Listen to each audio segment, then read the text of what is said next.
আজকে আমেরিকার যে সামনে যে প্রশাসন আসতেছে, ট্রাম্প প্রশাসন, তারাও কট্টর খ্রিস্টানবাদের দিকে ধাবিত হবে, তার আলামত এখন থেকে স্পষ্ট। এবং আসছে আমেরিকায় বাইবেল শিক্ষা সিলেবাসের অন্তর্ভুক্ত হবে, ধর্ম শিক্ষা সিলেবাসের অন্তর্ভুক্ত হবে। ইলন মাস্ক LGBTQ এর বিরোধিতার জন্যই, কেননা তার সন্তান এই ভয়ঙ্কর সমকামিতার শিকার হয়ে নিজেকে ছেলে থেকে মেয়েতে রূপান্তরিত করেছে। এবং ইলন মাস্ক তখনই ঘোষণা দিয়েছে যে আমার ছেলে মারা গেছে, জীবিত আছে কিন্তু সে ঘোষণা দিয়েছে মারা গেছে। তখন থেকে সেই সমস্ত LGBTQ এর কট্টর বিরোধী, এবং তখন থেকে সে ধর্ম প্রচার করতে হবে, ধর্ম শিখাতে হবে, পরিবারকে বাঁচাতে হবে, এটা তার জীবনের লক্ষ্য উদ্দেশ্য। এই মুসলমানের সন্তানেরা, তোমাদের দম কোথায় যে তোমরা বাংলাদেশকে ইসলামের উপর দাঁড় করিয়ে কেন চালাতে পারো না? তাহলে গোলাম কে? গোলাম তোমরা। আপনি দেখেন, ভারত, বাংলাদেশ, পাকিস্তান তিনটে দেশই একসাথে 1947 জন্ম নিল। জওহরলাল নেহরু, গান্ধী, মাওলানা আবুল কালাম আজাদ, তারা বললেন আমরা সেকুলার ইন্ডিয়া প্রতিষ্ঠা করব, ধর্ম নিরপেক্ষ ভারত প্রতিষ্ঠা করব। মোহাম্মদ আলী জিন্নাহ, আল্লামা ইকবাল, তারা বললেন মুসলমানদের জন্য ভিন্ন রাষ্ট্র লাগবে। তাহলে ভারত প্রতিষ্ঠিত হলো সেকুলারিজমের উপর, পাকিস্তান, বাংলাদেশ প্রতিষ্ঠিত হলো মুসলমানিত্বের উপর। অথচ 70 বছর পর দেখেন আমাদের মানসিক গোলামি, বিশেষ করে মুসলমানদের মানসিক গোলামি কত নিম্ন লেভেলের যে 70 বছর পর আমরা সবচেয়ে বড় সেকুলার হয়ে গেছি। আর 70 বছর পর সেই ভারত তার দিনের উপর সবচেয়ে বেশি কট্টর হয়েছে। যারা ফেসবুক, ইউটিউব, টিকটকে ভারতকে নিয়ে ট্রল করে, আমি তাদের উদ্দেশ্যে বলতে চাই, প্রত্যেক বাংলাদেশী যারা ফেসবুক, ইউটিউব, টুইটারে ভারতকে নিয়ে ট্রল করে, তাদের প্রত্যেকের উদ্দেশ্যে বলতে চাই, ভারতের হিন্দুদের দম আছে, তাই হিন্দু ধর্মের উপর কট্টর হয়ে দেশ চালাচ্ছে। এই মুসলমানের সন্তানেরা, তোমাদের দম কোথায় যে তোমরা বাংলাদেশকে ইসলামের উপর দাঁড় করিয়ে কেন চালাতে পারো না? তাহলে গোলাম কে? গোলাম তোমরা। সে নিজের ভ্রান্ত দিনের উপর কট্টর অবস্থায় দেশ চালাচ্ছে, আর তুমি মিউ মিউ মিউ মিউ করে বলো যে আমি সেকুলার, আমি সেকুলার, আমি সেকুলার। ইসরায়েলের দিকে দেখেন, সিরিয়াতে যখন বাশার আল আসাদের পতন হয়, বাশার আল আসাদের পতনের পর থেকে নিয়ে সিরিয়ার 500-র অধিক অস্ত্রাগার, বিভিন্ন গুরুত্বপূর্ণ গবেষণাগার, বিজ্ঞান গবেষণা কেন্দ্রে 500-র অধিক গুরুত্বপূর্ণ ভিআইপি স্থাপনায় ইসরায়েল হামলা চালিয়েছে। পৃথিবীর কাউকে জিজ্ঞাসা করারও প্রয়োজন মনে করি না, আমেরিকাকেও না, জাতিসংঘকেও না। তার মানে ইসরায়েল তার ভ্রান্তির উপরে, ইহুদি ধর্মের কথা আল্লাহ সুবহানাহু ওয়া তাআলা কোরআন মাজিদে বলেছেন অভিশপ্ত ইহুদিদের কথা, কিন্তু তার ভ্রান্তির উপরে সে কট্টর, পরোয়া করে না পৃথিবী কি বলবে, পরোয়া করে না দুনিয়া কি বলবে, পরোয়া করে না তার পাড়া প্রতিবেশীর মানুষ কি বলবে। শুধু তাই নয়, সম্মানিত উপস্থিতি, কিন্তু মুসলমানদের অবস্থা দেখেন, বাংলাদেশের অবস্থা দেখেন, পাকিস্তানের অবস্থা দেখেন। এরা তৈরি হলো ইসলামের উপর, কিন্তু এরা পৃথিবীর সবচেয়ে বড় সেকুলার। এই জন্য আমি যখন প্রধান উপদেষ্টা ডক্টর মোহাম্মদ ইউনূসের সামনে কথা বলার সুযোগ হয়েছিল, তখন আমি ডক্টর মোহাম্মদ ইউনূসের সামনে স্পষ্ট ভাষায় বলেছিলাম যে আপনারা সমস্যার গোড়ায় হাত দেন, আপনারা ডিফেন্স খেলতেছেন, আত্মরক্ষা করে পাল্টা জবাব দিচ্ছেন। সারা ইন্ডিয়া ছড়িয়ে আছে যে বাংলাদেশের সংখ্যালঘুদের উপর নির্যাতন হচ্ছে, অথচ ডাহা মিথ্যা কথা। কিন্তু আপনি পাল্টা বারবার বলতে আছেন, না আমার এখানে নির্যাতন হয় না, আমার এখানে তারা এত ভালো আছে, এত সুখী আছে, অমুক আছে, তুমুক আছে। এত কিছু বলার তো দরকার নাই, আপনি বরং যেটা রিয়ালিটি, বাস্তবতা, সেটা তুলে ধরেন। বাস্তবতা কি? বাস্তবতা হচ্ছে বাংলাদেশের মাটিতে এখন পর্যন্ত একজন হিন্দু মুসলমানদের কর্তৃক গণপিটুনিতে মারা যায়নি। বাস্তবতা হচ্ছে বাংলাদেশের মাটিতে এখন পর্যন্ত একটি মন্দিরের জায়গাও জোরপূর্বক মন্দিরকে ধ্বংস করে মসজিদ বানানো হয়নি। কিন্তু তার বিপরীতে আরো কঠিন বাস্তবতা হচ্ছে ভারতের মাটিতে প্রত্যেক দিন অহরহ মুসলমানদেরকে মুসলমান হওয়ার কারণে, গরুর গোশত রাখার কারণে গণপিটুনি দিয়ে হত্যা করা হচ্ছে। তার বিপরীতে আরো কঠিন ও কঠোর বাস্তবতা হচ্ছে যে ভারতের যতগুলো পুরাতন মসজিদ আছে প্রত্যেক মসজিদের পিছনে দাবি করা হচ্ছে এই মসজিদ আগে মন্দির ছিল, অতএব এখানে মসজিদ ভেঙে মন্দির তৈরি করা হোক। তাহলে সংখ্যালঘু নির্যাতন কোথায় হচ্ছে? সংখ্যালঘু নির্যাতন ইন্ডিয়াতে হচ্ছে। তো আপনি যদি বলতে চান বাংলাদেশের অবস্থানকে শক্তিশালী করতে চান, তাহলে বাংলাদেশের সংখ্যালঘুরা তো ভালো আছে, এটা বলারই দরকার নাই। আপনাদের যদি সাহস থাকে, বুকে দম থাকে, তাহলে পৃথিবীবাসীর সামনে, জাতিসংঘের সামনে প্রকাশ্যে উচ্চারণ করেন যে ভারতে সংখ্যালঘুদের নির্যাতন হচ্ছে, সেখানে সংখ্যালঘুদের নিরাপত্তা দরকার, জাতিসংঘের শান্তিরক্ষী বাহিনী ওখানে পাঠানো দরকার মুসলমানদের বাঁচানোর জন্য। সম্মানিত উপস্থিতি, কিন্তু কেন পারছি না? কলোনিয়াল মাইন্ড সেটআপ, ঔপনিবেশিক মানসিক দাসত্ব, যে আমাকে সবসময় ছাড় দিতেই হবে, আমাকে এই পৃথিবীর সবচেয়ে বড় সেকুলার হতে হবে, আরেকজন কট্টর হিন্দু হলে সমস্যা নাই, আরেকজন কট্টর ইহুদি হলে সমস্যা নাই, কিন্তু আমি আমার দ্বীনের উপর কট্টর হতে পারবো না। আমি যদি আমার দ্বীনের উপর কট্টর হই তাহলে আমি সন্ত্রাসী। কিন্তু এই সুযোগ যদি আপনি দেন তাহলে আপনি দুর্বল।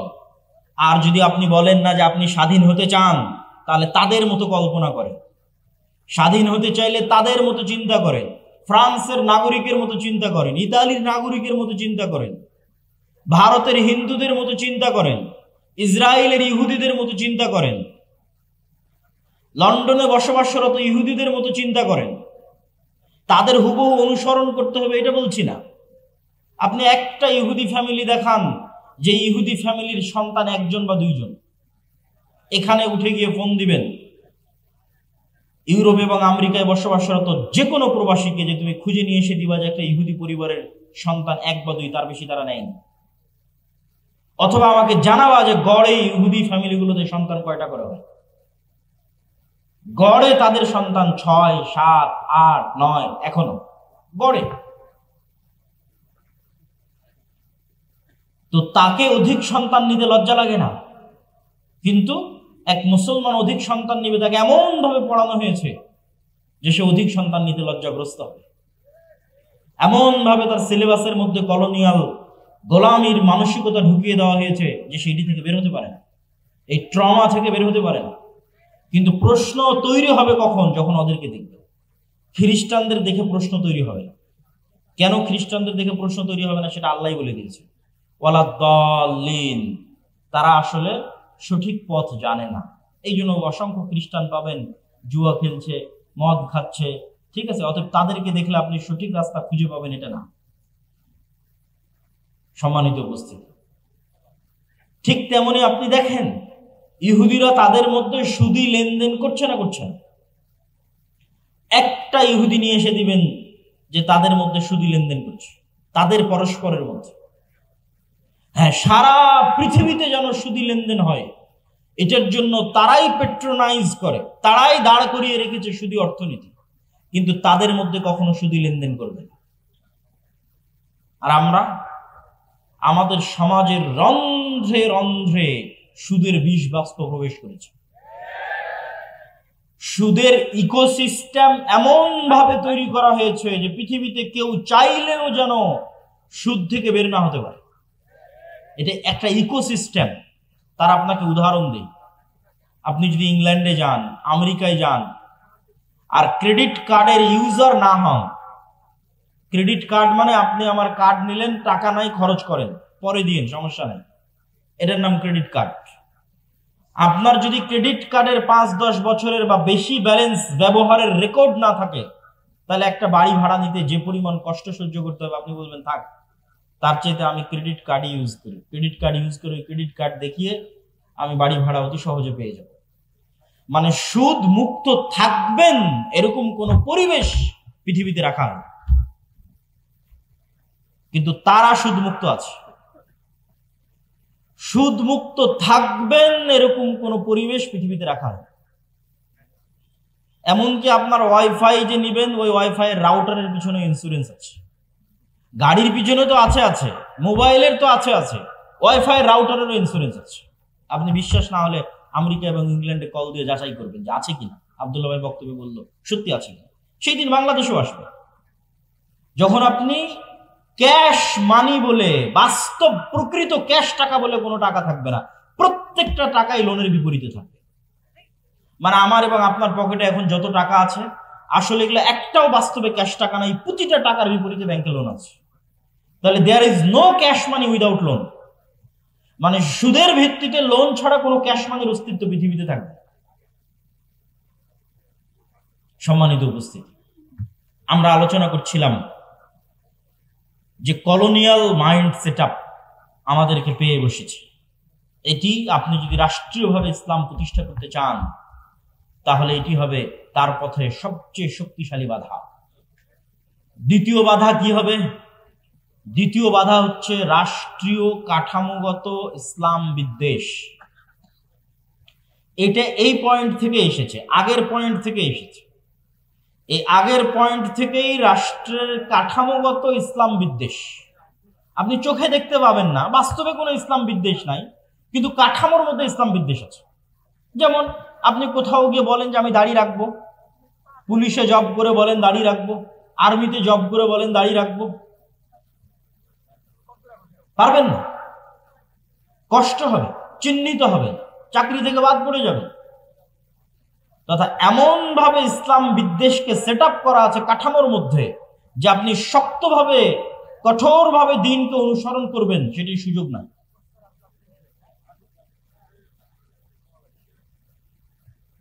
এবং সেটি যে সেই মানসিকতা থেকে এসেছে তার প্রমাণ হচ্ছে আমাদের দেশে যত আইন কানুন আছে, প্রত্যেকটা আইন কানুনের মূল ভিত্তি হচ্ছে ব্রিটিশ ল। যত আইন আছে প্রত্যেক আইনের ভিত্তিতে যে দেখবেন ব্রিটিশ ল। যেমন আপনি যদি বাংলাদেশ আর্মির কথা বলেন, তাহলে বাংলাদেশ আর্মির যত রুলস অ্যান্ড রেগুলেশনস আছে তাদের অফিসিয়ালি এই প্রত্যেকটা রুলস অ্যান্ড রেগুলেশনের 90% ব্রিটিশ আর্মি থেকে কপি করা। মানে ব্রিটিশ আর্মির খণ্ডিত আর্মি ছিল ইন্ডিয়ান আর্মি, ইন্ডিয়ান আর্মির খণ্ডিত অংশ পাকিস্তান আর্মি, পাকিস্তান আর্মির খণ্ডিত অংশ বাংলাদেশ আর্মি। বাহির থেকে কোনো ইসলাম বিদ্বেষ নাই, কিন্তু ওর কাঠামোর মধ্যে ইসলাম বিদ্বেষ আছে।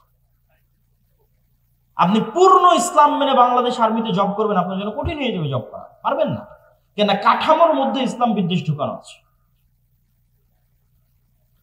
আর এটির জন্য আগের পয়েন্টই দায়ী, তথা ওই যে কলোনিয়াল গোলামি থেকে আমরা বাস্তবে শারীরিকভাবে তারা অনুপস্থিত, কিন্তু মানসিকভাবে আইন কানুনের নিয়মে প্রত্যেকটা জায়গায় তাদের গোলামির ছাপ স্পষ্ট। 3 নম্বর পয়েন্ট, বাংলাদেশের ঐতিহাসিক ইতিহাস ভিত্তিক যে রাজনৈতিক বয়ান, বিশেষ করে গত 16 বছর যে রাজনৈতিক বয়ান তৈরি করা হয়েছিল শুধুমাত্র 1971 মুক্তিযুদ্ধ কেন্দ্রিক, যে বাংলাদেশের জন্মই 1971-এ, তার পূর্বে আসলে কিছুই ছিল না। এই ইতিহাস আমি বহু বক্তব্যে তুলে ধরেছি যে আমরা বাংলার মুসলমানেরা শুধুমাত্র এই 50 বছরের জাতি নই, এই পূর্ব বাংলার মুসলমানেরা বা বাংলাদেশের মুসলমানেরা 1000 বছরের ঐতিহাসিক জাতি, এবং ওই ইতিহাসের লিগ্যাসির সাথে আপনাকে কানেক্টেড করতে হবে।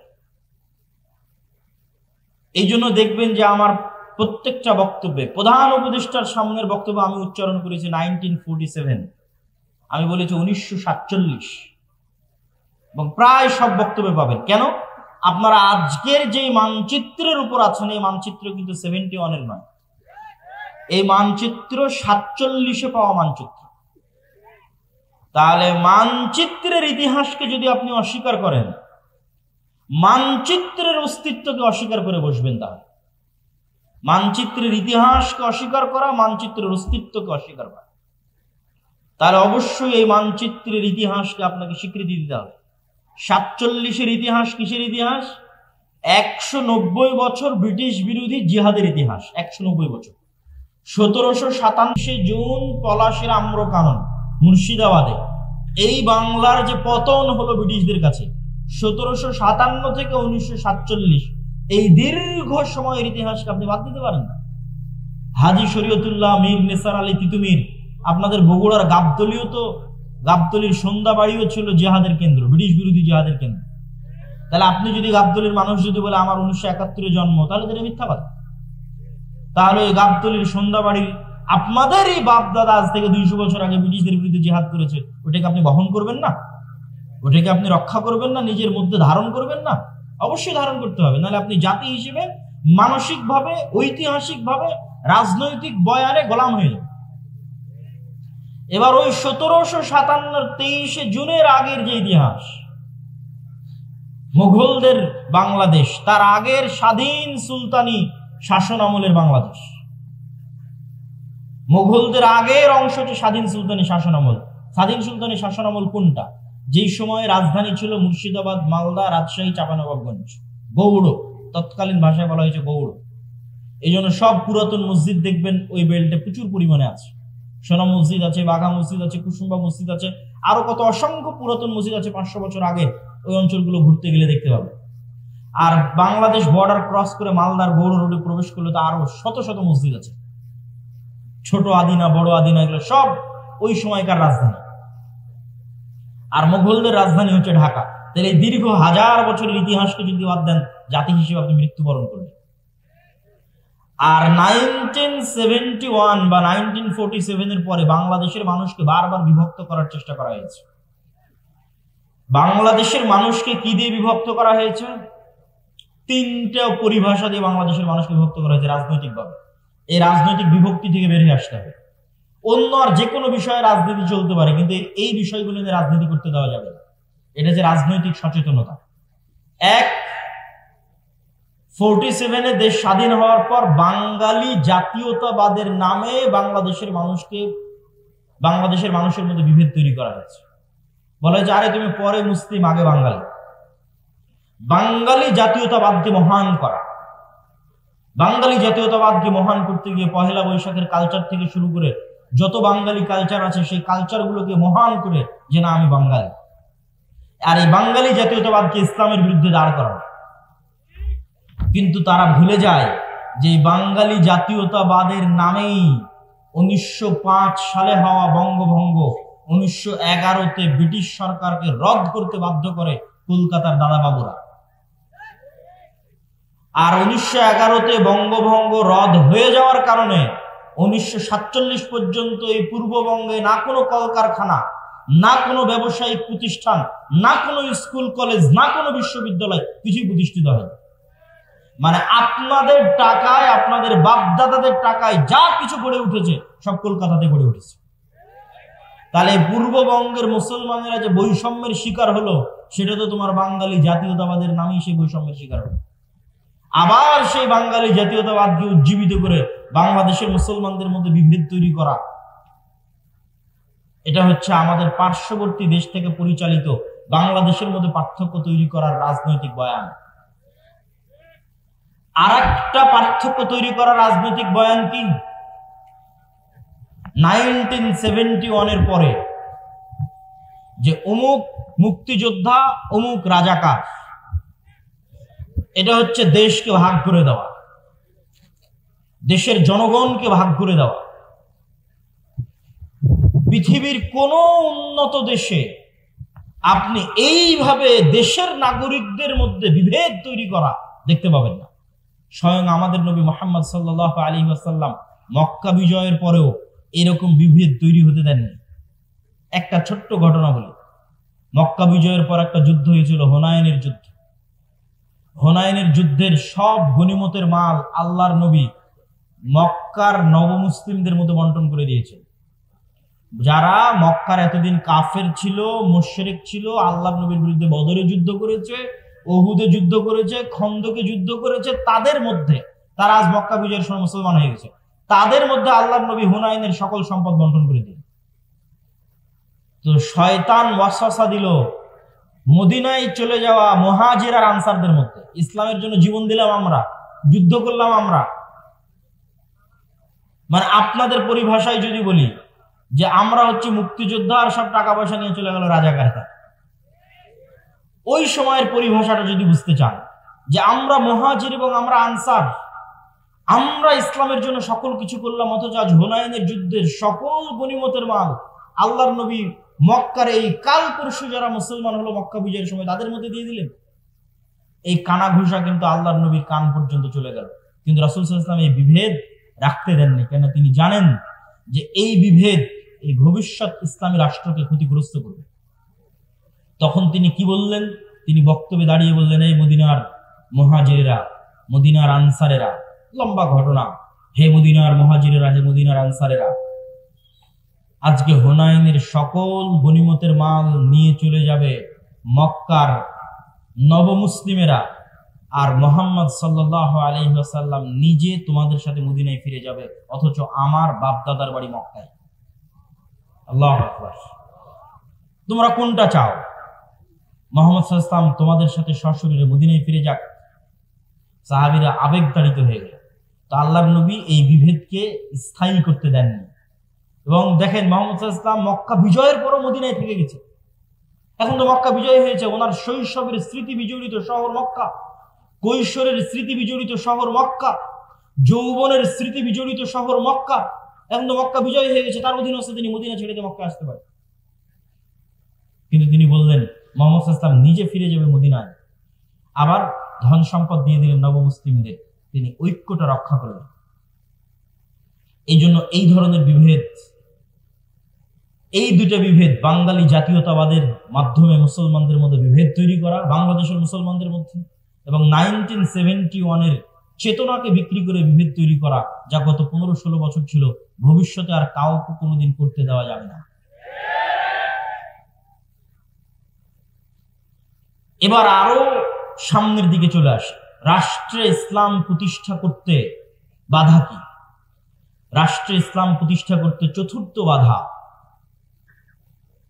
বিজাতীয় মতবাদ, গণতন্ত্র, সমাজতন্ত্র, ধর্মনিরপেক্ষ মতবাদ, যেটিকে সেকুলারিজম, কিছুক্ষণ আগে যে মতবাদের বিষয়ে বললাম, লিবারালিজম, জাতীয়তাবাদ, ন্যাশনালিজম, এই প্রত্যেকটা মতবাদ রাষ্ট্রে ইসলাম প্রতিষ্ঠায় বাধা।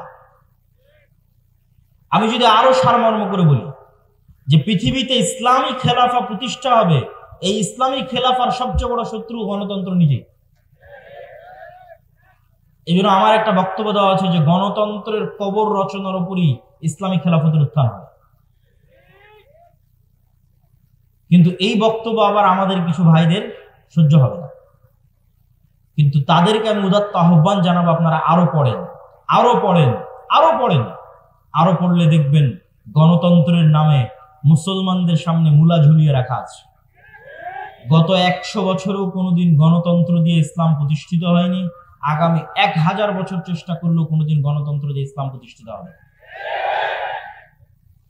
হ্যাঁ, গণতন্ত্র দিয়ে যে ইসলাম প্রতিষ্ঠিত হবে, যদি বলেন যে হ্যাঁ হবেই হবে, তাহলে আমি চ্যালেঞ্জ দিয়ে বলে গেলাম, গণতন্ত্র দিয়ে যে ইসলাম প্রতিষ্ঠিত হবে এটা বিকৃত ইসলাম, কম্প্রোমাইজড ইসলাম, পূর্ণাঙ্গ ইসলাম নয়। যে ইসলামের মধ্যে শিরক মিশ্রিত থাকবে, যে ইসলামের মধ্যে ইসলামের সকল বিধিবিধান উপস্থিত থাকবে না, পূর্ণাঙ্গ রূপে উপস্থিত থাকবে। তাহলে আপনি যেহেতু বলতেছেন এগুলোর মাধ্যমে প্রতিষ্ঠিত হবে না, তো হবে কিসের মাধ্যমে? যেটির মাধ্যমে প্রতিষ্ঠিত হবে, আজকে আপনাদের সামনে 2টি বা 3টি উপায় বলবো, যা প্রায় এই পরের পয়েন্টগুলো প্রায় সব বক্তব্যে আমার বলা আছে এবং আপনাদেরও শোনা উচিত। 1, ইসলামী খেলাফা বা ইসলামী রাষ্ট্র বলতে কি বুঝায় এটা পরিষ্কার থাকতে হবে। ইসলামী খেলাফা বা ইসলামী রাষ্ট্র মানে আজকে এখানে আপনাদের সবাইকে জোরপূর্বক আমি সালাত আদায় করিয়ে দিলাম, জোরপূর্বক আপনাদের মহিলাদের মা বোনদের পর্দা করিয়ে দিলাম, বিষয়টি এমন নয়। ইসলামী খেলাফা এই জিনিসগুলো থাকবে, কিন্তু ইসলামী খেলাফা মানে 1 নম্বরে আপনাদের মধ্যে ন্যায় বিচার প্রতিষ্ঠিত হবে। ঈসা আলাইহিস সালাতু ওয়াস সালামের কথা আল্লাহর নবী বলেছেন, তিনি পৃথিবীতে হাকামান মুকসিতা, ন্যায় বিচারক, শাসক হবেন। আর আল্লাহ হচ্ছেন সবচেয়ে বড় ন্যায় বিচারক। এই জন্য সাবআতু ইউদিল্লুহুমুল্লাহ ইয়াউমা লা দিল্লা ইল্লা দিল্লুহ, 7 শ্রেণীর মানুষকে বিশেষ ছায়ায় আশ্রয় দেওয়া হবে। তার 1 নম্বরে ইমামুন আদিল, ন্যায় পরায়ণ, ন্যায় বিচারক। তাকে 1 নম্বরে আসন দেওয়া হয়েছে, ন্যায় পরায়ণ, ন্যায় বিচারক।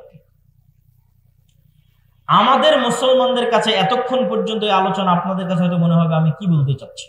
আমি যদি বলতে চাচ্ছি যে রাষ্ট্রে ইসলাম মানে ন্যায় বিচার প্রতিষ্ঠা করা, তো আপনি আমি যদি রাষ্ট্রে ইসলাম প্রতিষ্ঠা করতে চাই, আমাদেরকে সবার আগে ন্যায় পরায়ণ হতে হবে।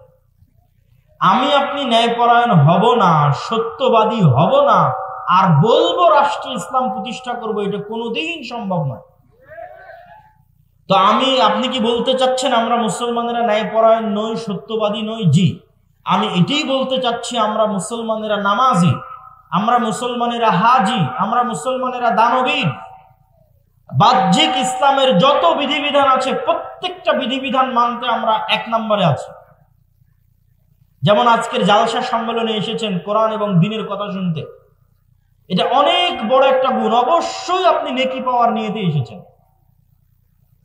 কিন্তু দেখবেন এই জালসার প্যান্ডেল থেকে মোবাইল চুরি হয়ে গেছে, দেখবেন মসজিদ থেকে স্যান্ডেল চুরি হয়ে গেছে। তাহলে জাতিগতভাবে আমার এবং আপনার মধ্যে কোনটার অভাব? জাতিগতভাবে আমার এবং আপনার মধ্যে নামাজের অভাব নাই, দানের অভাব নাই, হাজি উমরাকারী ব্যক্তির অভাব নাই, কিন্তু সত্যবাদী হবে, ন্যায় পরায়ণ হবে, এরকম মেরুদণ্ডওয়ালা একটা প্রজন্ম আমাদের মধ্যে নাই। আপনি আমাকে যদি এখন রাষ্ট্রপ্রধান করে দেন, আমিও বাংলাদেশ চালাতে পারবো না, কারণ বাংলাদেশের প্রত্যেকটা সেক্টরে দুর্নীতি আছে। ওই সমস্ত দুর্নীতিবাজ সচিবেরা, মন্ত্রীরা, ওসিরা, ডিসিরা 1 সেকেন্ড আপনাকে রাষ্ট্র চালাতে দেবেন, আপনাকে উৎখাত করে ফেলে দেবেন। তাহলে আপনি এরকম দুর্নীতিগ্রস্ত একটা কাঠামোর মধ্যে বলবেন আমি ইসলাম প্রতিষ্ঠা করব? আপনাকে একদল সৎ ন্যায়পরায়ণ প্রজন্ম আগে নিয়ে আসতে হবে। যে সৎ ন্যায়পরায়ণ প্রজন্ম টাকার কাছে বিক্রি হবে, চাপের কাছে বিক্রি হবে, তার দায়িত্বের আমানত রক্ষা করবে মৃত্যু হয়ে গেল। এটা হচ্ছে সৎ এবং ন্যায়পরায়ণ। এতক্ষণ হয়তো রাষ্ট্রীয় পর্যায়ে বললাম, এই জন্য আপনারা খুব ঠিক বললেন। আমাদের ব্যক্তিগত জীবনে যদি আসি, তাহলে কি হবে দেখেন।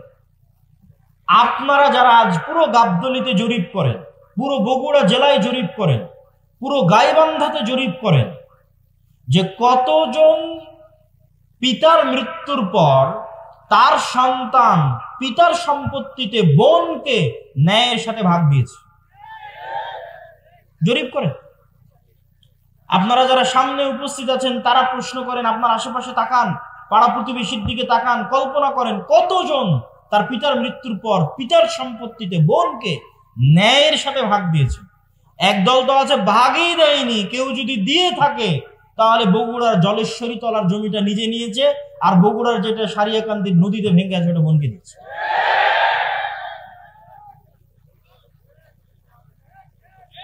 তাহলে আপনি ন্যায়পরায়ণ নন, সত্যবাদী নন, কিন্তু আপনি নামাজি, আপনি হাজি, আপনি উমরাকারী, আপনি দানবীর। তাহলে আপনাকে দিয়ে কখনোই আল্লাহ সুবহানাহু ওয়া তাআলা রাষ্ট্রে ইসলাম প্রতিষ্ঠা করবেন না, কেননা আপনি রাষ্ট্রে ইসলাম প্রতিষ্ঠার যোগ্য নন। রাষ্ট্রে ইসলাম প্রতিষ্ঠা করার 1 নম্বর শর্তই হচ্ছে আপনাকে ন্যায়পরায়ণ হতে হবে। ন্যায়পরায়ণ না হলে আপনি রাষ্ট্রে ইসলাম প্রতিষ্ঠার যোগ্য নন। কেন? আপনি রাষ্ট্র নেতা হওয়ার যোগ্য নন, দলের নেতা, দেশের নেতা, সমাজের নেতা, কোনো কিছুর নেতা হওয়ার যোগ্য না। আপনি কিসের যোগ্য? গোলাম হওয়ার যোগ্য। গোলামেরা মিথ্যা বলে, গোলামেরা অন্যায়পরায়ণ হয়। আপনি আরো জরিপ করেন, আপনাদের এই বগুড়া, গাবতলী, গাইবান্ধা অঞ্চলের কতজন মেয়ের বিবাহ যৌতুকের ভিত্তিতে হচ্ছে, আর কতজন মেয়ের বিবাহ যৌতুক ছাড়া হচ্ছে, জরিপ করে। তাহলে যতগুলো মেয়ের বিবাহ যৌতুকের ভিত্তিতে হচ্ছে, আপনি কি বলেন এটা ন্যায় হচ্ছে না অন্যায় হচ্ছে? অন্যায় হচ্ছে। কিন্তু ওই যৌতুকের বিবাহে যতজন উপস্থিত হচ্ছে, হাজি, নামাজি, ওমরাকারী, দানবীর, হুজুর, কাজী, সবই তো আল্লাহওয়ালা। তাহলে এই সমস্ত আল্লাহওয়ালা হাজি, নামাজি, কাজী যে যৌতুকের ভিত্তিতে বিবাহ দিচ্ছে, উপস্থিত হচ্ছে, দাওয়াতে যাচ্ছে, তাদেরকে দিয়ে আল্লাহ সুবহানাহু ওয়া তাআলা কখনোই রাষ্ট্রে ইসলাম প্রতিষ্ঠা করাবেন না। কেননা সে অন্যায় পরায়ণ। সে যদি আজ যৌতুকের সাথে আপোষ করে, কাল রাষ্ট্র ক্ষমতায় গেলে ও সবচেয়ে বড় দুর্নীতিবাজ হবে। মানে আমাদের মধ্যে যতজন উপস্থিত আছে, যারা বোনকে পিতার সম্পত্তিতে ভাগ দেয়নি, যারা মেয়েকে বিবাহ করেছে যৌতুক এবং ডিমান্ডের ভিত্তিতে এবং এই ধরনের মানুষের সাথে সম্পৃক্ত অন্যায়ের সাথে জড়িত আছে, এরা যদি রাষ্ট্র ক্ষমতায় যায় তো গত 16 বছর যা টাকা পাচার হয়েছে এরা তার চেয়ে বেশি করবে। গত 16 বছর যা দুর্নীতি হয়েছে প্রত্যেকটা মুসলমান তার চেয়ে বেশি দুর্নীতি করবে। শুধু সে যায়নি তাই গালি দিচ্ছে যে ও দুর্নীতিবাজ ছিল, এত টাকা পাচার করে নিল, ও গেলে ওও করত। সম্মানিত উপস্থিতি, তাহলে আমরা মুসলমানেরা কি অবস্থায় দাঁড়িয়ে আছি? আমরা মুসলমানেরা রাসূলুল্লাহ সাল্লাল্লাহু আলাইহি ওয়াসাল্লামের ওই হাদিসের উপর দাঁড়িয়ে আছি যে হাদিসে রাসূল সাল্লাল্লাহু আলাইহি ওয়াসাল্লাম বলেছেন, সালাসাতুন মান কুন্না ফিহি বা আরবাউন মান কুন্না ফিহি, 3টা বৈশিষ্ট্য বা 4টা বৈশিষ্ট্য যার মধ্যে থাকবে সে মুনাফিকান খালিসা, সে স্পষ্ট মুনাফিক। ইদা হাদ্দাসা কাযাবা, যখন কথা বলে মিথ্যা বলে, ওয়া ইদা ওয়া'আদা আখলাফা, যখন ওয়াদা করে ভঙ্গ করে, ওয়া ইদা তুমিনা খানা, যখন আমানত রাখা হয় তখন সে আমানতের খেয়ানত করে। তো কথা বললে মিথ্যা বলে, ওয়াদা দিলে ভঙ্গ করে, আমানতের খেয়ানত করে, মানে দায়িত্ব দেওয়া হয়েছে দায়িত্বের খেয়ানত করেছে। বাবা মারা গেছে, সম্পত্তি বন্টন করতে হবে, এই কাজটা আপনার কাছে আমানত। আপনি প্রতিষ্ঠানের প্রিন্সিপাল, প্রতিষ্ঠান আপনার কাছে আমানত। আপনি থানার ওসি, থানা আপনার কাছে আমানত। প্রত্যেক দায়িত্বশীলের কাছে তার দায়িত্ব আমানত। তাহলে ওই দায়িত্ব সে পূর্ণাঙ্গ রূপে বাস্তবায়ন না করে কম্প্রোমাইজ করেছে, মানে তারা সব কি হয়ে গেছে বলেন তো? বলেন না কেন, কি হয়ে গেছে? মুনাফিক হয়ে গেছে।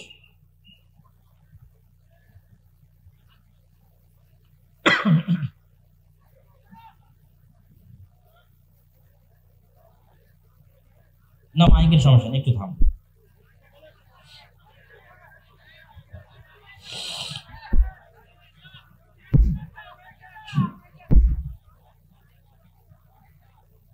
ইযা হাদ্দাসা কাযাবা, যখন কথা বলে মিথ্যা বলে, ওয়াদা করে ভঙ্গ করে, আমানত রাখা হলে আমানতের খেয়ানত করে, তাদেরকে আল্লাহর নবী কি বললেন? একটু জোরে বলতে হবে, কি বললেন? মুনাফিক। তার মানে পিতার সম্পত্তিতে বোনকে ভাগ দেয়নি যে সে কি? একটু কথা বলতে হবে, সে কি? মুনাফিক। যৌতুকের ভিত্তিতে বিবাহ করেছে যে সে কি? মুনাফিক। তাহলে এই সমস্ত মুনাফিকদের দিয়ে আপনি তাহলে প্রশ্নের পরের প্রশ্ন আসবে, এই সমস্ত মুনাফিকেরা নামাজ পড়ছে কেন? এই সমস্ত মুনাফিকেরা দান করে কেন? এই সমস্ত মুনাফিকেরা তাহাজ্জুদের সালাত আদায় করে কেন? কেননা গত 16 বছরে এমনও ছিল প্রশ্ন ফাঁসের টাকা আল্লাহর রাস্তায় দান করেছে। তাহলে আল্লাহর নবীর কথা অনুযায়ী সে মুনাফিক, কেননা প্রশ্ন ফাঁস তার আমানত, প্রশ্ন রক্ষা করা আমানত ছিল, খেয়ানত করেছে। আল্লাহর নবী বলছেন ও মুনাফিক, খাঁটি মুনাফিক। তো খাঁটি মুনাফিক কেন দান করছে? গত 16 বছর এমনও ছিল যে সবচেয়ে বড় দুর্নীতিবাজ সেও নাকি তাহাজ্জুদের সালাত আদায় করে, সবচেয়ে বড় খুনি সেও নাকি তাহাজ্জুদের সালাত আদায় করে। তাহলে সে যদি খুনি হয়, দুর্নীতিবাজ হয়, মিথ্যুক হয়, তাহলে সে তো মুনাফিক। শত OC, DC, SP, AC land, sub registrar সারা দিন ঘুষের লেনদেন করতেছে, 24 ঘন্টা ঘুষের লেনদেন করতেছে, তারা তার দায়িত্বে খেয়ানত করতেছে। তো দায়িত্বে খেয়ানত করার কারণে আল্লাহর নবীর ভাষা অনুযায়ী সে কি? মুনাফিক। কিন্তু এরা সবাই তো হজ করে এসেছে, উমরা করে এসেছে, নামাজ পড়েছে, মসজিদ মাদ্রাসার সভাপতি, প্রধান অতিথি, বিশেষ অতিথি, কি না সবকিছুতে আছে। তাহলে কেন দ্বীনি কার্যক্রম? মূলত তারা তাদের মুনাফিকি ঢাকতে আল্লাহর রাস্তায় দান করে। মুনাফিকি ঢাকতে হজ উমরা করে, মুনাফিকি ঢাকতে মসজিদে গিয়ে নামাজ পড়ে, কিন্তু আসলে মুনাফিক।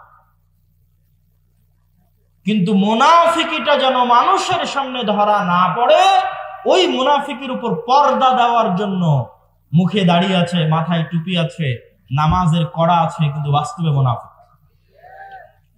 তাহলে কোন মুসলমান স্বাধীন, কোন মুসলমান রাষ্ট্রের দায়িত্ব পাবে, কোন মুসলমান দেশ জাতিকে নেতৃত্ব দিবে?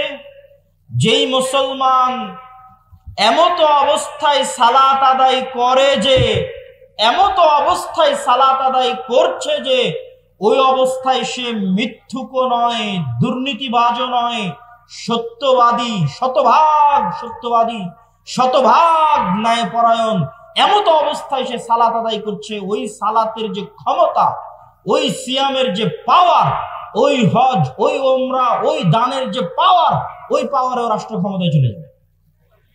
ওই পাওয়ার দিয়ে আল্লাহ পৃথিবীতে সব নবী রাসূল পাঠিয়েছেন।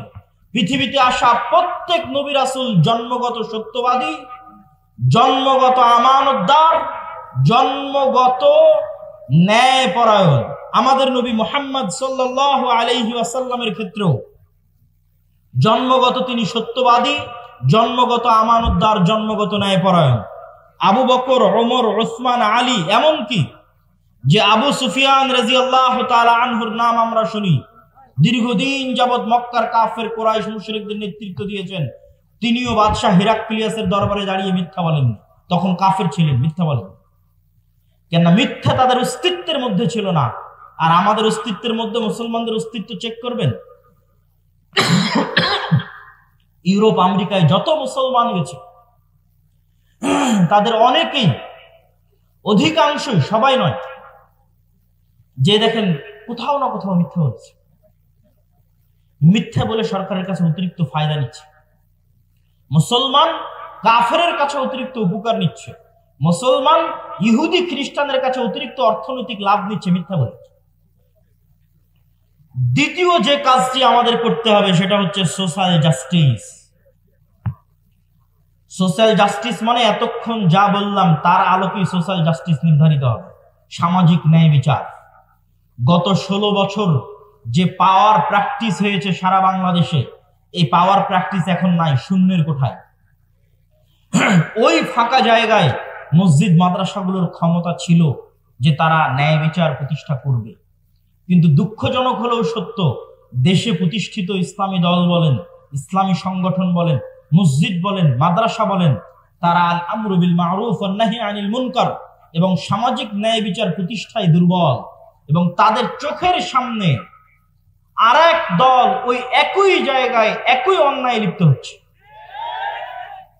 এক জায়গায় গত 16 বছর যারা চাঁদাবাজি করেছে, আজকে ওই জায়গায় আরেকজন চাঁদাবাজি করতেছে, কিন্তু কেউ প্রতিবাদ করতেছে না। সোশ্যাল জাস্টিস মানে সমাজে মানুষের প্রতি অন্যায় হতে দেওয়া যাবে না। আপনি যদি রাষ্ট্রে ইসলাম প্রতিষ্ঠা করতে চান, রুট লেভেলে ন্যায় বিচার প্রতিষ্ঠা করতে হবে। কাকে প্রতিষ্ঠা করতে হবে?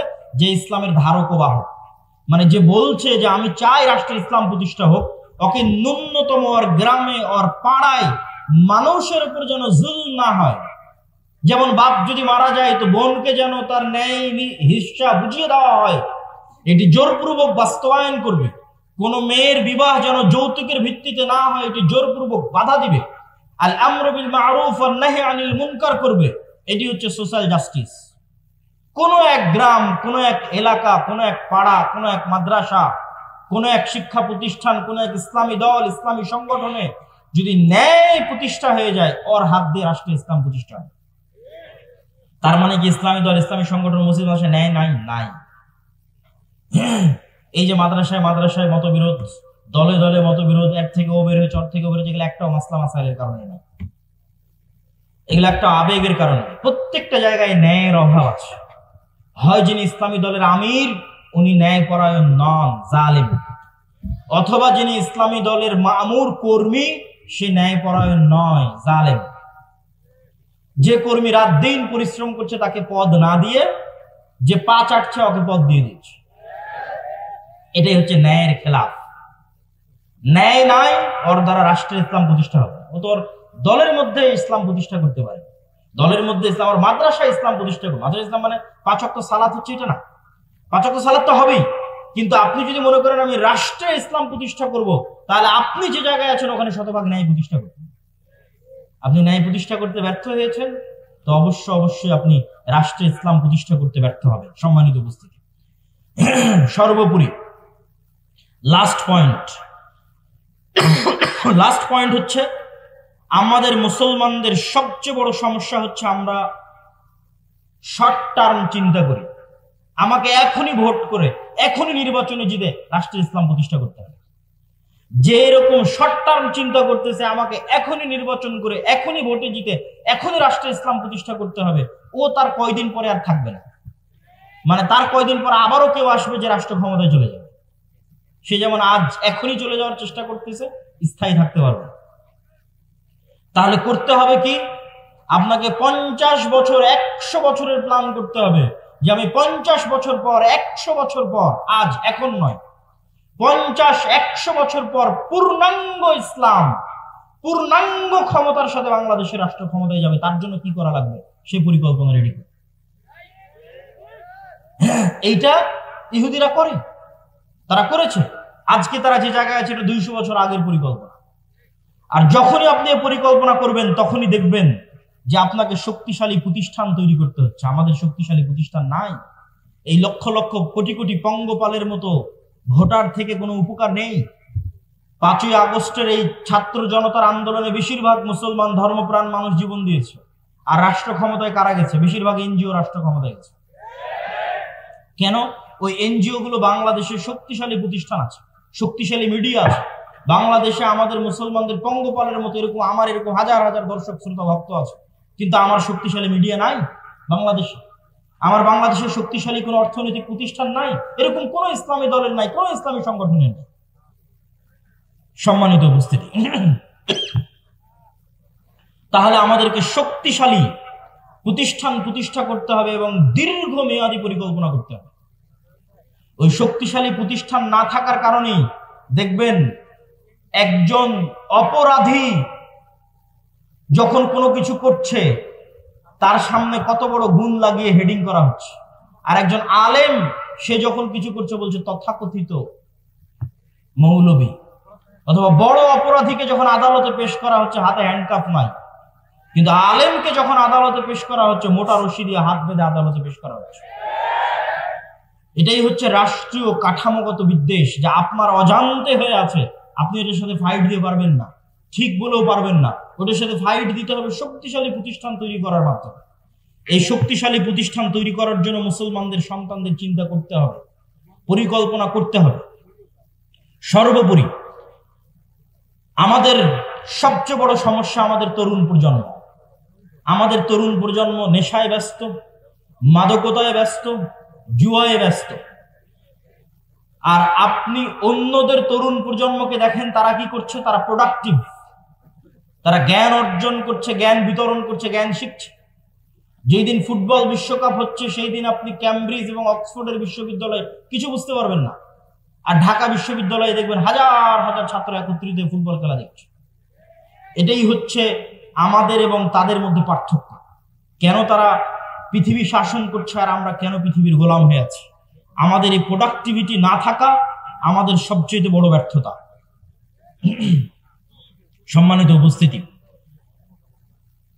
আমি আমার বক্তব্যের শেষের দিকে আপনাদের উদ্দেশ্যে, তাহলে বাংলাদেশে রাষ্ট্রীয়ভাবে ইসলাম প্রতিষ্ঠা করতে সবচেয়ে বড় বাধাগুলোর 1 নম্বর বাধা কলোনিয়াল মাইন্ড সেটআপ, ঔপনিবেশিক গোলামীর মানসিকতা।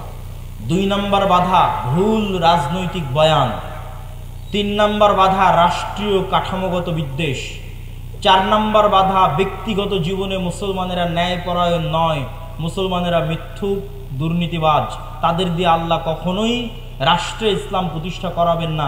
আগে একদল প্রজন্ম লাগবে যে সত্যবাদী হবে, ন্যায়পরায়ণ হবে। 5 নম্বর, আমাদের শক্তিশালী প্রতিষ্ঠান নাই। হাজার হাজার লক্ষ লক্ষ মানুষ আছে, কিন্তু লক্ষ লক্ষ মানুষের শক্তিশালী প্রতিষ্ঠান নাই। শক্তিশালী প্রতিষ্ঠান লাগবে। 6 নম্বর, সমাজে সোশ্যাল জাস্টিস, ন্যায় বিচার, নিজ নিজ জায়গা থেকে ন্যায় বিচার প্রতিষ্ঠা করতে হবে। নিজ পরিবারে, নিজ সমাজে, নিজ গ্রামে, তাহলে আল্লাহ একদিন দয়াবান হয়ে আমাকে এবং আপনাকে সেই জায়গায় পৌঁছে দিবেন যেই জায়গায় যাওয়ার আমরা যোগ্য। আমাদের বাপদাদারা যেই জায়গায় ছিল, আমাদের পিতৃপুরুষরা যেই জায়গায় ছিল। ইসলামী খেলাফা কাল্পনিক কোনো থিওরি নয়। পৃথিবীতে সবচেয়ে বেশি শান্তি স্থাপনকারী, সবচেয়ে সাকসেসফুল, সবচেয়ে শক্তিশালী অর্থনৈতিক, রাজনৈতিক, রাষ্ট্রীয় কল্যাণমূলক সিস্টেম হচ্ছে ইসলামী খেলাফা। অতএব এটা বাস্তব পরীক্ষিত। সুতরাং সেটিকে নিয়ে আসতে চাইলে, আর 7 নাম্বার, যে সমস্ত তন্ত্রে মন্ত্রের মাধ্যমে আমরা চাচ্ছি যে আমরা যাব, এই তন্ত্র মন্ত্রগুলো, এই মতবাদগুলো জন্মই দেওয়া হয়েছে যেন ইসলাম কখনো রাষ্ট্র ক্ষমতায় যেতে না পারে। অতএব আপনাকে আগে এই সমস্ত তন্ত্র মন্ত্রকে অস্বীকার করতে হবে, এই সমস্ত তন্ত্র মন্ত্রের কাফের হয়ে যেতে হবে। এগুলো সব ইসলাম বিরোধী। তারপরে এইভাবে যেভাবে নবীরা শুরু করেছে সেভাবে শুরু করতে হবে। নবীরা কিভাবে শুরু করেছে? মুসা আলাইহিস সালাতু ওয়াস সালামকে আল্লাহ চাইলে বলতে পারতেন, তোমাকে মুজিজার লাঠি দিলাম, গিয়ে ফেরাউনকে হত্যা করো। এই লাঠি দিয়ে, লাঠির জাদু দিয়ে ফেরাউন মারা যাবে, মুসা আলাইহিস সালাম রাষ্ট্র ক্ষমতা দখল করে নিবে। তা না করে আল্লাহ মুসা আলাইহিস সালামকে বললেন, দাওয়াত দাও, তাও ভদ্র নম্র ভাষায় দাওয়াত দাও। এই দাওয়াত দিতে গিয়ে কি না বিপদে তিনি পড়লেন। কতদিন যাবত এই দাওয়াত দিতে গিয়ে জুলুম সহ্য করলেন, অত্যাচার সহ্য করলেন। যে আল্লাহ ইব্রাহিম আলাইহিস সালাতু ওয়াস সালামকে আগুনে পোড়ানো থেকে বাঁচাতে পারেন, সে আল্লাহ চাইলে নমরুদকে তখনই আগুনে পুড়িয়ে দিতে পারেন না? দেননি। সেই নমরুদ কর্তৃক ইব্রাহিম আলাইহিস সালাম মাজলুম হলেন, জুলুম সহ্য করলেন, দাওয়াত দিলেন। কিন্তু দাওয়াত দিয়েছেন তারা নিঃস্বার্থভাবে রাষ্ট্রের কেন্দ্রবিন্দুতে, আর আমরা আলেম ওলামারা আজীবন দাওয়াত দিয়েছি স্বার্থে। গত 16 বছর অধিকাংশ আলেম ওলামা, অধিকাংশ হুজুর মাওলানা সবাই, কেউ যদি এমপির সাথে দেখা করে থাকে, মন্ত্রীর সাথে দেখা করে থাকে, তাহলে সবাই নিজ নিজ স্বার্থের জন্য দেখা করেছে। কেউই নিঃস্বার্থভাবে ইসলামের দাওয়াত দেওয়ার জন্য দেখা করে। কিন্তু নবীরা নিঃস্বার্থভাবে দ্বীনের জন্য কাজ করতেন। আল্লাহ সুবহানাহু ওয়া তাআলা আমাদেরকে উপস্থিত মজলিসে উপস্থিত সকলকে সত্যবাদী, ন্যায়পরায়ণ, নিজ নিজ সন্তানকে সত্যবাদী, মাথা উঁচু করে দাঁড়ানোর জন্য শিখায়। কেন আল্লাহর নবী লোন নিতে নিষেধ করেছেন? সুদ ভিত্তিক না, স্বাভাবিক কর্জ নিতে কেন নিষেধ করেছেন? আজ স্বাভাবিক কর্জ নিলে কাল মিথ্যা বলবেন, কাল যখন টাকা চাইতে আসে মিথ্যা বলবেন। আপনার ছেলেকে মিথ্যা শিখাবেন, বউকে মিথ্যা শিখাবেন। মিথ্যার উপর তৈরি হওয়া একটা সন্তান নেতা হবে না, গোলাম হবে। নেতা তৈরি করতে চাইলে মিথ্যা স্টপ, কোনো মিথ্যা চলবে না। সত্য বলো, সত্যের নাম সাহসিকতা। ন্যায় পরায়ণ থাকো, যার যা হক তাকে তার হক বুঝিয়ে দাও। এটি ইসলাম, এটি প্রকৃত ইসলাম। সম্মানিত উপস্থিতি, বক্তব্যের শেষে বলতে চাই, আগামী বছর আমি আদ-দাওয়া ইলাল্লাহর দায়িত্বশীলদের প্রতি উদাত্ত আহ্বান জানাবো। এই যে বিশাল জনসমুদ্র, এরকম প্রোগ্রাম আগামী বছর আসলে এই ধরনের ইউনিয়নে না করে গাবতলী কলেজ মাঠে করা উচিত। কি বলেন আপনারা? আমি উদাত্ত আহ্বান জানাবো দায়িত্বশীলদের, যে প্রোগ্রামটা আপনারা আগামী বছর গাবতলী কলেজ মাঠে করার চেষ্টা করবেন ইনশাআল্লাহ। আল্লাহ সুবহানাহু ওয়া তাআলা তৌফিক দান করুক। আদ-দাওয়া ইলাল্লাহ দেশব্যাপী মসজিদ ভিত্তিক মক্তব শিক্ষা নিয়ে কাজ করে। আচ্ছা, আপনাদের মধ্যে স্বেচ্ছাসেবক ভাইয়েরা যাবে, এখনই যাবে, আমি এখনই যাওয়ার জন্য বলবো যে আপনারা তাদেরকে অবশ্যই সাধ্য অনুযায়ী আপনাদের সহযোগিতাটা পৌঁছে দেওয়ার চেষ্টা করবেন। আমি একটু 2 মিনিট আপনাদের সামনে একটু বিবরণ দিই। আর দাওয়া ইলাল্লাহ দেশব্যাপী মসজিদ ভিত্তিক দ্বীন শিক্ষা নিয়ে কাজ করে, মক্তব নিয়ে কাজ করে। এখন পর্যন্ত 500-র অধিক মসজিদের ইমাম জামিয়া সালাফিয়া ডাঙ্গি পাড়ায় আমাদের খরচে, মানে দাওয়া ইলাল্লাহর খরচে, জামিয়া সালাফিয়ার খরচে গেছে, জামিয়া সালাফিয়ার খরচে এসেছে, জামিয়া সালাফিয়ার খরচে থেকেছে, খেয়েছে এবং প্রশিক্ষণ নিয়েছে। বলেন আল্লাহু আকবার। সম্পূর্ণ ফ্রি, বিনামূল্যে, এমনকি যাতায়াত